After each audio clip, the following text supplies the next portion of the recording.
माननीय सांसदगण, हमारे संविधान निर्माताओं ने भारत के लोकतंत्र को संवैधानिक आधार प्रदान करने के साथ साथ हमारी राष्ट्रीय एकता का ताना बाना भी बुना। संविधान निर्माण में अग्रणी भूमिका निभाने के साथ साथ सरदार पटेल ने अनेक रियासतों के विलय का महान कार्य करके भारत की एकता को नया स्वरूप दिया। इस वर्ष सरदार पटेल की 150वीं जयंती देशवासियों ने मनाई। उनकी 150वीं जयंती के उपलक्ष्य में पिछले वर्ष से आगामी वर्ष तक चलने वाले कार्यक्रम के माध्यम से देशवासी राष्ट्रीय एकता तथा गौरव की आदर्शों से जुड़ेंगे। हमारी संसद हमारे राष्ट्र का प्रतिबिंब है। लौह पुरुष सरदार वल्लभ भाई पटेल के आदर्शों को प्रसारित करने तथा कार्यरूप देने में आप सबका योगदान महत्वपूर्ण है। जौन अभिव्यक्ति को परिलक्षित करने वाली हमारे संसदीय प्रणाली विभिन्न आयामों पर और अधिक मजबूत होती गई है। वयस्क मताधिकार का प्रावधान करके हमारे संविधान द्वारा जनता के विवेक पर जो आस्था व्यक्त की गई है, उसकी सफलता की विश्व के अन्य अनेक देशों में सराहना की जाती है। पिछले कुछ वर्षों के दौरान महिला मतदाताओं द्वारा बढ़ चढ़कर मतदान करना हमारी लोकतांत्रिक चेतना को विशेष सामाजिक अभिव्यक्ति देता है।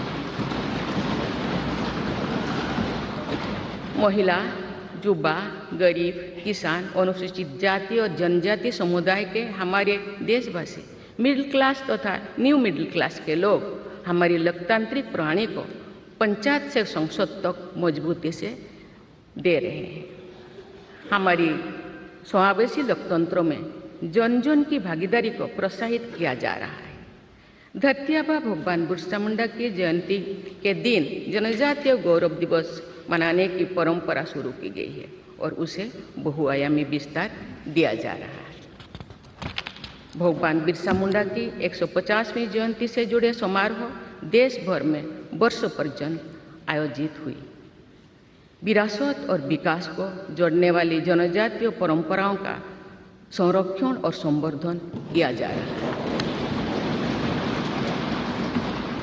संवैधानिक आदर्शों में निहित सर्वसमावेशी दृष्टि हमारी शासन व्यवस्था को दिशा प्रदान करती है।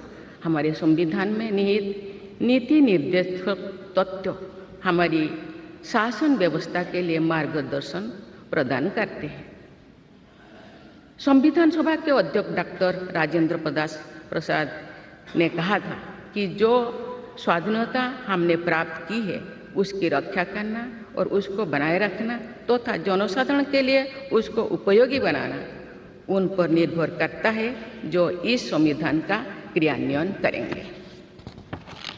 ये प्रसन्नता का बात है कि हमारी संसद ने डॉक्टर राजेंद्र प्रसाद जी के अपेक्षा के अनुरूप राष्ट्रहित में कार्य किया है तथा जन सामान्यों के जीवन को बेहतर बनाने के लिए निरंतर प्रयास किए हैं।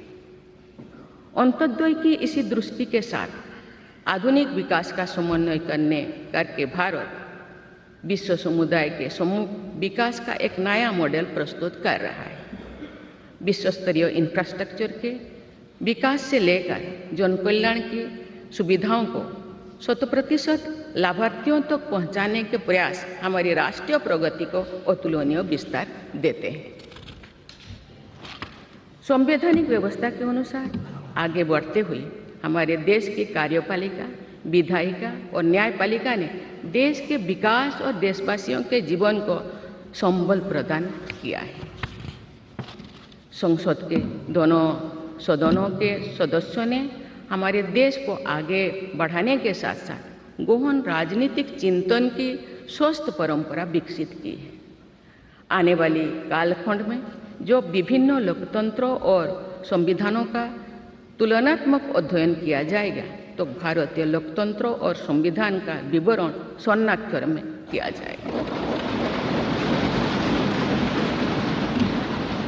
आप सभी सदस्यगण हमारे संविधान और लोकतंत्र की इस गौरवशाली परंपरा के संभावक भी है, निर्माता भी है और साक्षी भी है। मुझे विश्वास है कि हमारी संसद के दिशा निर्देश में भारत को विकसित राष्ट्र बनाने के संकल्प को अवश्य सिद्ध किया जाएगा।